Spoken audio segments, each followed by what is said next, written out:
Hi, வணக்கங்க. நான் நான் ரொம்ப நாளாக பற்றி பேசணும் அப்படின்னு ரொம்ப ஆசை. எனக்கு தமிழக வெற்றிக் கழகம் நான் சேர்ந்து ரொம்ப நாள் ஆகுது. ஆனால் விஜய் அண்ணாவை பற்றி பேசணும். எங்களுக்கெல்லாம் அவரை பார்க்குற பாக்கியம் வேணாம். ஏன்னா நானும் பக்கத்தில் இருந்து போயிட்டு அழுகிறது, உணர்ச்சி வசப்படுறது போதும். அவர் மனசில் நினச்சிக்கிட்டு இருக்கிறதே போதும். அதாவது கற்பனையில் உள்ள எங்களுக்கு ஒரு அண்ணன். அவரை பார்க்கும்போது ஒரு சோல்மேட் உணர்வு ஆட்டோமேட்டிக்காக தோணும். ரசிகர் அப்படிங்கிறத விட அவரை எப்படின்னா அன்பு. உண்மையிலே எனக்கு பகவானை பார்க்கும்போது அன்பு தான் தோணும். அதே மாதிரி தான் என்னோடய அப்பா அப்படின்னு வரும்போது ரொம்ப பாசமாக இருப்பேன். அதே மாதிரி எனக்கு அண்ணா கிடையாது, கற்பனையிலே ஒரு அண்ணா உண்டு. அது யார் அப்படின்னா விஜய் அண்ணா தான். சிவகாசி என்னோடய ஊர். சிவகாசிக்கு அவங்க வந்தப்போ எல்லோரும் கேட்டாங்க, என்ன உங்கள் அண்ணன் வந்திருக்கான் போய் பார்க்கலையா அப்படின்னு.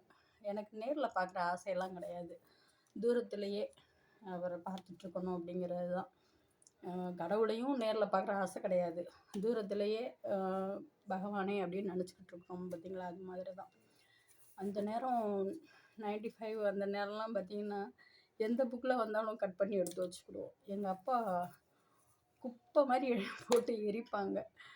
என்ன அப்போது பார்த்திங்கன்னா ஒரு புக்கெலாம் வந்தது, என்றென்றும் விஜய் அப்படின்னு. நானே அதை பைண்டிங்லாம் பண்ணேன். என்ன பாருங்கள், இளைய தளபதியின் நானா எழுதுனது, இளைய தளபதியின் இளம் பிஞ்சு முதல் 25 வரை அப்படின்னு. நிஜத்தில் அன்பு வைத்தேன் நிழலாகியது, நிழலில் அன்பு வைத்தேன் நிஜமாகுமா அப்படின்ட்டு. அவருக்கு ஒரு தங்கச்சி உண்டு, வித்யமதி அப்படின்னு போட்டு நான் எழுதி வச்சுருந்தேன் இந்த புக்கு. என்றென்றும் விஜய் அப்படின்னு வந்தது. அது ஃபுல்லாக எடுத்து நாங்கள் ஃபுல்லாக கிழிச்சு எடுத்து பைண்டிங் போட்டு வச்சுருந்தோம். இப்போ ஃபுல்லாக நெட்வொர்க்கு. அப்போது புக்கு தான். எந்த புக்கில் வந்தாலும் விஜய் படம் அப்படின்னா எடுத்து வச்சுக்குவோம். இப்போ ஃபோன் இல்லையா என்ன. அப்போது நாங்கள் 90s கிட்ஸு என்ன. இப்போல்லாம் இந்த ஃபோட்டோக்கள்லாம் இப்போல்லாம் ஆன்லைன்லேயே கிடைக்குது. இந்த ஃபோட்டோக்கள்லாம் இப்போல்லாம் ஆன்லைன்லேயே கிடைக்குதுல்ல என்ன. ஆமாம், இந்த அழகழகான ஸ்டில்ஸில் இந்த இந்த இந்த ஸ்மைலுக்கு அடிமை. இதை பார்க்கும்போது எங்களுக்கு அந்த மாதிரி ஸ்மைல் வரும். இப்போயும் அவரோட வீடியோஸ் பார்க்கும்போது அந்த ஸ்மைல் பார்க்கும்போது எங்களுக்கு அந்த மாதிரி சிரிக்கணும் அப்படின்னு தோணும். எவ்வளோ கஷ்டமாக இருந்தாலும் அந்த இது தோணும். நான் மேரேஜே வேணான்ட்டு இருந்தேன். அப்போ தான் எல்லா புகழும் இறைவன் ஒருவனுக்கே அப்படிங்கிற பாட்டு எனக்கு ஞாபகத்துக்கு எனக்கு எந்த கஷ்டம் வந்தாலும், எந்த புகழ் வந்தாலும், எந்த இகழ் வந்தாலும் அது இறைவனுக்கு தான் அப்படிங்கிற ஒரு வரி நினச்சி தான் நான் மேரேஜ் பண்ணிக்கிட்டேன். அம்மா அப்பா கூட ரொம்ப சண்டை வரும். அப்புறம் புதிய கீதை படத்தில் அவர் சொல்லுவார், அம்மா அப்பா கிட்ட ரோசப்படக்கூடாது, நண்பர்கள்கிட்ட ரோசப்படக்கூடாது அப்படின்னு. புதிய கீதை படம் பார்க்கும்போதெல்லாம் ஒரே ஒரு பொண்ணு நான் மட்டும்தான். சிவகாசி தங்கமணி தியேட்டரில் ரிலீஸ் ஆகுனது. எல்லாருமே பசங்க, ஒரே ஒரு பொண்ணு. அது ரொம்ப வித்தியாசமான அனுபவம். அப்புறம் திருப்பாச்சி படம்லாம் வந்தப்போ எனக்கு டிக்கெட் கிடைக்கல. வீட்டில் போய் தேட்டர்லேருந்து நேராக வீட்டில் போயிட்டு ஒரே ஏங்கி அழுதுட்டு இருந்தோம். அந்த மாதிரி அப்போல்லாம் தியேட்டருக்கு பயங்கர கூட்டமாக இருக்கும் என்ன. அந்த மாதிரி ஒரு பாசம்தான் அவர் மேலே. சினிமா பைத்தியம் அப்படின்னு கேலி பண்ணுவாங்க. கிடையாது, சினிமா பைத்தியமாக இருந்ததுனா தான் மற்ற நடிகர்களை பார்க்கும்போது அந்த உணர்வு வரணுமே. ஏன் அவரை பார்க்கும்போது மட்டும் வருது அப்படின்னா, ஒரு அமைதியான அண்ணன் எங்களுக்கு தேவை. எங்களுக்காக குரல் கொடுக்கறதுக்கு எங்களோட வாய்ஸபிளாக ஒருத்தர் தேவை இல்லையா. அந்நேரமே சொல்லுவாங்கள்ல, நமக்கு ஒரு பையனை பார்க்கும்போது எதிர்காலமே இவன் தான் அப்படின்னு தோணுது அப்படின்ட்டு. அது மாதிரி அவரை பார்க்கும்போது ஒரு அண்ணன் அப்படிங்கிற ஒரு உணர்வு வரும். இன்னைக்கு கட்சி ஆரம்பிச்சிட்டாங்க. பிரியமுடன் படம் வந்தப்ப எங்கள் அம்மாவுக்கு எனக்கு ரொம்ப சண்டை வரும். எங்கள் அம்மாவை நான் அடித்தேன். அது ரொம்ப தப்பு. அம்மாவை நான் அடித்தேன். எதுக்குன்னா எங்கள் அம்மா, நீ என்ன அவனை லவ் பண்ணுறியா அப்படின்னு கேட்டாங்க. ஒரு அறை விட்டேன். அது எனக்கு அண்ணன் அப்படின்னு. எங்கள் அப்பாவே எங்கள் அம்மாவை பார்த்து முறைச்சி பார்த்தாங்க. என்ன அந்த மாதிரி அந்த ஒரே ஒரு தடவை தான் எங்கள் அம்மாவை அடிச்சிருக்கேன் நான். பெற்ற அம்மாவை அடிக்கிறது தப்பு தான். ஆனால் கூட பிறந்த அண்ணனை பற்றி பேசினா கோவம் வரும்ல, அது மாதிரி வந்துருச்சு. இப்போது அவர் அரசியலுக்கு வந்திருக்காரு. நல்லா அப்பாவால் நல்லா வளர்க்கப்பட்ட ஒரு பையன். நம்மளால் நம்ம பிள்ளைங்களை இந்த மாதிரி வளர்க்க முடியுமான்னு தெரியாது. ஒரு மனுஷன்னா இரக்கம், கருணை, நம்ம மேலே அக்கறை. அவருக்கு என்ன வேணும் நம்ம மேலே அக்கறைப்படுறதுக்கு? இன்னைக்குள்ள அரசியல்வாதிகள், பத்திரிக்கைக்காரங்க மக்களை மீட் பண்ணுறதுக்கு நியூஸ் சேனல்கள் மட்டுமே, ஊடகங்கள் மட்டுமே அப்படிங்கிற காலத்தை நம்ம தாண்டிட்டோம்.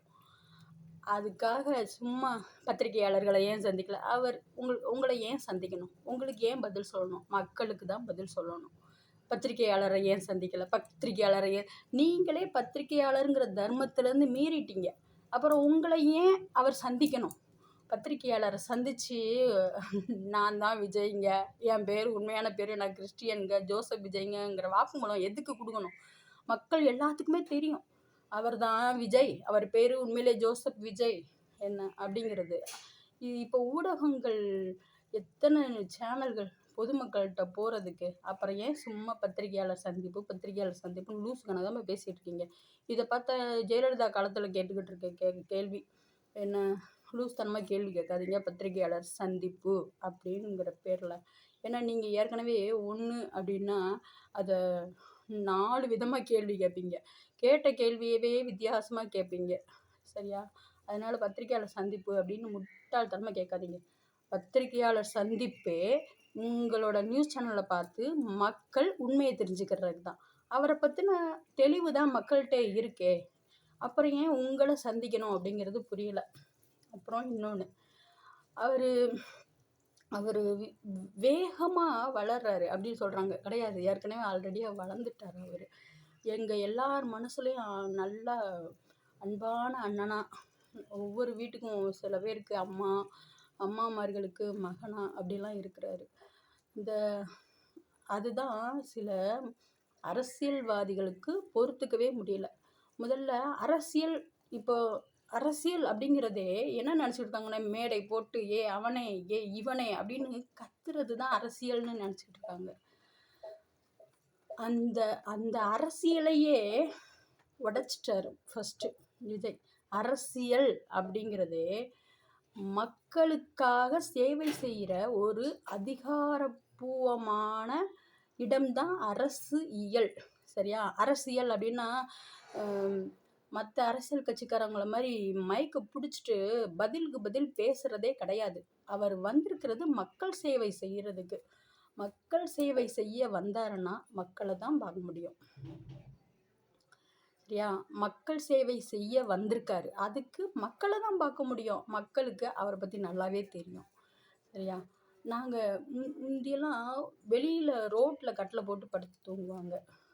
என்ன 90s குழந்தைகளுக்கு தெரியும், வெளியே கட்டில் போட்டு படுத்து தூங்குவாங்க. ஆனால் இப்போது அப்படி தூங்க முடியுமா? 8 மாத குழந்தைக்கே அங்கே பாதுகாப்பு கிடையாது. சரியா? 8 மாத குழந்தைய 25 வயது இளைஞன் பாலியல் வன்கொடுமை அப்படின்னு நியூஸ்லாம் வந்தது. அந்நேரம்தான் பயங்கரமான சட்டங்கள்லாம் வந்தது. சட்டங்கள் போட்டு இந்த கயவர்களை திருத்தவே முடியாது. சரியா? இவங்களை ஏன் திருத்தணும்?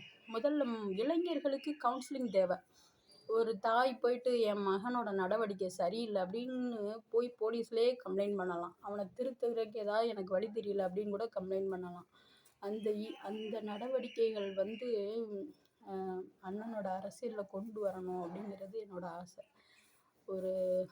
அவரோட வட்டத்துக்குள்ளே இருக்கிற இளைஞர்கள் சரியில்லைன்னா அந்த இளைஞனோட தாயே வந்து கம்ப்ளைண்ட் பண்ணணும். என்னோட பையன் வந்து பொறுப்பு இல்லாமல் சுற்றுறான் அப்படின்னு. அந்த அந்த இளைஞர்களுக்கு நல்ல நல்ல நடவடிக்கை வேணும். ஏன்னா அசிங்கமான வார்த்தைகள், அந்த வார்த்தைகளுக்கு என்ன பொருள்? ஏன்னா தாயையும் தந்தையும் வைத்தே அசிங்கமான வார்த்தைகள். இதை தான் மன்னன் எவ்வழி மக்கள் அவ்வழி அப்படின்ட்டு பழைய அரசியல்கள் கற்றுக் கொடுத்துருக்கு. என்ன பாருங்களேன், அவரை பற்றி பேசும்போது அவரோட கேரக்டரை பற்றி எந்த அரசியல்வாதியாலுமே பேச முடியலை.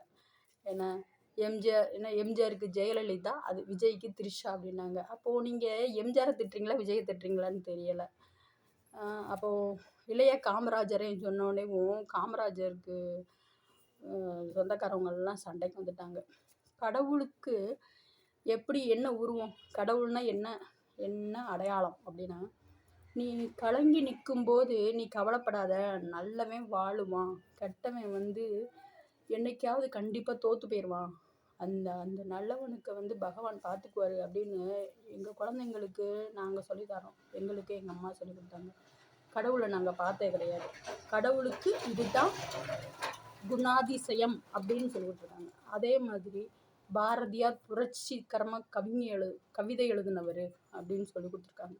அதே மாதிரி தான் காமராஜர் என்பவர் எதிர்கால மாணவர்கள் கல்வி அறிவோடு இருக்கணும்னு ஆசைப்பட்ட ஒரு குணாதிசயமுள்ள ஒரு மனிதர் இல்லையா?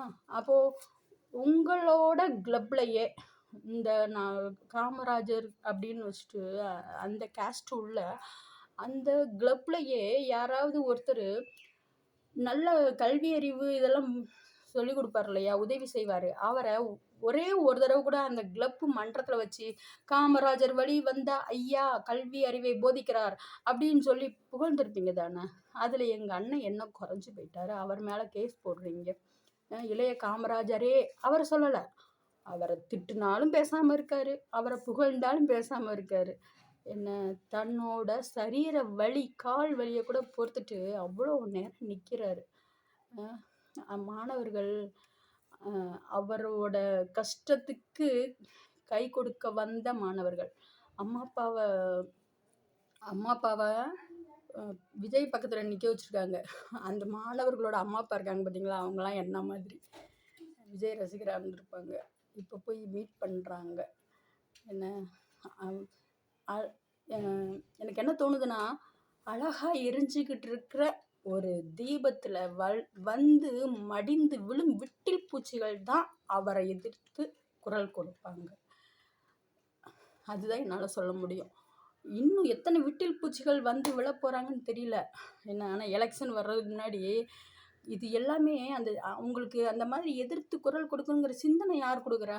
கண்டிப்பாக கடவுள் தான் கொடுப்பாரு. பொத்துன்னு வந்து விட்டில் பூச்சிகள் விழுகிறாங்க. அழகாக எரிஞ்சிக்கிட்டு இருக்க தீபத்தில் வந்து விழுந்து எந்திக்கிற விட்டில் பூச்சிகளாக தான் அவரை எதிர்த்து குரல் கொடுக்குறவங்க வந்து இருப்பாங்க. ஏன்னா ஒருத்தர் அவரை நோக்கி கேள்வி எழுப்புறீங்க அப்படின்னா, நீங்கள் நல்லவங்கன்னா சொல்லுங்கள், நீங்கள் நல்லவங்களாக இருந்தால் அதே கேள்வியை உங்களை பார்த்து கேளுங்க. ஆனால் நான் ஒரு ஹிந்து பெண் தான், நான் சொல்வேன், நீ நீ ராமனா இருந்தேன்னா அடுத்தவங்களை பற்றி கேள்வி கேட்க மாட்டேன், நீ அயோக்கியனா இருந்தேன்னா அடுத்தவங்களை பற்றி கேள்வி கேட்பேன். ஏன்னா ராமர் அப்படி பேச மாட்டார் அப்படிங்கிறது தான். அதாவது நல்லவன் பேச மாட்டான், நல்லவன் அடுத்தவனை பற்றி கேள்வி கேட்க மாட்டான். ஏன்னா நல்லவன் கெட்டவனை கூட பார்த்து கேள்வி கேட்க மாட்டான் இல்லையா? நல்லவன் கெட்டவனை பார்த்து கூட ஏன் கேள்வி கேட்க மாட்டான்? ஏன்னா அமைதியாக போயிடுவான். அவனுக்கு அமைதியில் தான் நல்லது விளையும் அப்படிங்கிறது தெரியும். என்ன அவரை பார்த்து கேள்வி கேட்குற ஒவ்வொருத்தரும் அவரை வந்து என்ன நீ எப்படி இப்படி சொல்லலாம், நீ சங்கி, ஏங்க சாமியை பற்றி கும்பிட்டாலே சங்கியா? அப்போது ஸ்ரீரங்கம் ரங்கநாதரை முகலாயர்கள் படையெடுத்தாங்கன்னு சொல்லிட்டு போய் ஒழிச்சு வச்சாங்க பார்த்தீங்களா, நேரம் இந்த கட்சிக்காரங்களை வந்து காப்பாற்றினாங்க. 108 தலங்களில் 40 திருத்தலங்கள் தென்னகத்தில் தாங்க இருக்குது. என்ன இந்த கட்சிக்காரவங்க மேலே இருக்கிறவங்க இங்கே இருக்கிற ஆழ்வார்களை கொண்டாடுறவங்க, அவங்களுக்கு தமிழ்நாட்டில் உள்ளவங்க பக்தியை சொல்லி கொடுத்தவங்க. பாகவதம் புக்கிலே இருக்குது, பக்தியின் பிறந்த இடம் தமிழ்நாடு. நீங்கள் வடக்கிருந்து கட்சி ஆரம்பித்து தெற்க உள்ள சாமியை காப்பாற்ற போகிறீங்களா? கடவுளே காப்பாற்று நிற்கிறவன் தான் மனுஷன். கடவுளையே காப்பாற்ற போகிறோம் அப்படின்னு சங்கம் வச்சு சாமி கும்பிட்றீங்க பார்த்தீங்களா? உங்களெல்லாம் இதில் வேற சங்கி அப்படின்னா என்னென்னு எனக்கு தெரில. என்ன அவருக்கு பிஜேபி அப்படின்னு பட்டம் கட்டாதீங்க. ஏன்னா அவர் தமிழ்நாட்டில் இருக்கார். பிஜேபிக்கே நாங்கள் பக்தியை சொல்லி கொடுக்குற தமிழ்நாட்டில் பிறந்தவங்க. அவருக்கு பிஜேபின்னு பட்டம் கட்டாதீங்க சரியா? வந்தாரை வாழ வைக்கும் தமிழ்நாடு. அத்தனை மதமும் இன்றைக்கும் பல இந்துக்கள் அல்லாஹ் கோயிலில் போயிட்டு காப்பு கயிறு கட்டிட்டு வர்றாங்க, குழந்தைக்கு மந்திரிச்சிட்டு வர்றாங்க. எங்கள் ஊர் கப்சாம் கோயிலில் இன்னும் முஸ்லீம்கள் வந்து தண்ணி எரிஞ்சிட்டு இருக்காங்க. என்ன கிறிஸ்மஸ்க்கு கேக்கு கொண்டாடி சாப்பிட்டுக்கிட்டு இருக்காங்க பல இந்துக்கள். இங்கே மதபேதமே கிடையாது. அதனால் அவருக்கு பிஜேபி சாயம் பூசணுங்கிற இது வைஷ்ணவிங்கிற பொண்ணுக்கே கிடையாது. என்ன அவங்க அம்மாவுக்கு வாரிசாக தான் அந்த பொண்ணு போயிருக்குது. அதனால் விஜய் அண்ணாவை பற்றி பேசுகிறவங்க யாராக இருந்தாலும் விளக்கில் வந்து விழும் விட்டில் பூச்சிகள் தான். அப்புறம் அவருக்கு இருக்கிற கோடிக்கணக்கான ரசிகர்களில் நானும் ஒருத்தி.